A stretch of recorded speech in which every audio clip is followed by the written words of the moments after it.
sad, ministre, da vidimo da li ćete da prepoznate osobu koja će upravo da se javi nama u studiju. Evo, čućete. Ovo ni ja ne znam, Gorane, majke mi. Ovo ni ja ne znam. Halo, dobar dan. Dobar dan. Dobar dan vama i vašim gledalcima, sve gledanije televizije Informer. Bravo, znam, gde su tebe našli, čoveče? Pa sad. Hoćete vi da predstavite vašeg druga? To je moj drug iz klupe, Zlatko, kao što mene zovu Vesa, njega zovu Zlajo, Zlatko Cikotić. I nas dvojica smo zajedno prošli svašta i dobro i loše. Hoćemo da pitamo gospodina Cikotića, ima li neko pitanje koje vas do sad nije pitao za sve ovo vreme? Ili koje bi nama bilo zanimljivo. Ima ona slika gde smo se mi slikali skoro naš tim školski za fudbalu. Zlaja ima kosu kao Feline, ovako ogromno. To bi bilo zanimljivo da im pokažem. Da, pošto sad ima manje kosu. Sada i sada. Stvarno najlepša slika. Hoćemo da pitamo vašeg druga. Izvinite, moram da vas pitam. Da li je tačno da ministar Vesić nikada nije plakao zbog devojke? Pa, znate šta, ja kad se dobro sećam, stvarno u tim našim danima nije. Ali sam zato se razbolao kad sam dobio prvu četvorku. Znači, bili ste štrebe. On me lečio. Bili smo u školi u Prednje. Koji smo bili razred? Drugi ili treći? Četvrti razred. Ja dobijem prvu četvorku u četvrtom razredu i razbolim se. To je bilo ono usmereno, ali tako? Ne, nije bilo smo osnovna škola. Bila je škola prirode u Dobrim vodama na Goču. Da. Tako bilo, jeste. Zlatko, je li ministar... I onda se sažali učiteljice i dobili peticu. Da suze si izvlačio peticu. Pa nije suze, ne da umre dete zbog četvorka.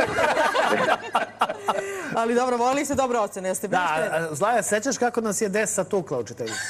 Pa to je bilo... Slušaj, kad dođeš Desa, kad ti Desa udari šamar, ne smiješ da udariš kući da kaže da si dobio šamar, jer onda dobiješ od oca šamar što si dobio šamar. Jer se zna da si ti kriv. Uopšte se ne postavlja pitanje. Ja to sad kad pričam, Gorane, Imamo i druga. I Zlaja imao Zulufe, kad ga uvati za Zulufe, nije znao gde. Je bilo oni šamari ovako?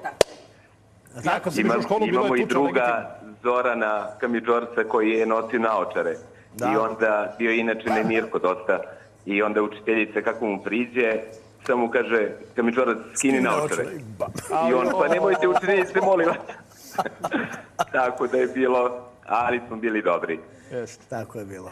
Bila su to neka druga vremena kad su učiteljice nas tukle i šta nam fali, ispali smo odlični ljudi. Ja sam u prvom razredu imao jednu drugaricu koja je živjela zgrada pored mene. Ja sam svaki put je uzimao ključ od stana i dok je ne ispratim do stana, ja joj tad vratim ključ. I onda sam na svaki put je prijavljivala me učiteljici, ali svaki put ostavlja ključ na isto mesto. Da. A jel imate... I skoro smo bili, kaže ona meni, seća kad ste rekli ključ? Kažem, ja se sećam, ako se sećam, nisi ga baš mnogo krila. Čim ste znali gde je. Jel imate neku pesmu da ste zajedno volili da poručite ili da ste slušali na ovoj proslavi maturi? Znaju mi inače da pravimo, on voli da peva, a ne zna baš da peva. I onda da ne bi ugrožavao pevačicu, mi njemu damo mikrofon, ali isključimo mikrofon. I onda Zlajo peva samo reči. Da, najbolje. I ti imala takve situacije da neko voli da peva ali da ti mu onako podmetiš, isključiš? Pa ima kako ne postavljena u kafani kogu u jednom ne pojave. Uvek se neko seti da zna da peva. Ali Zlajo je veliki veseljak.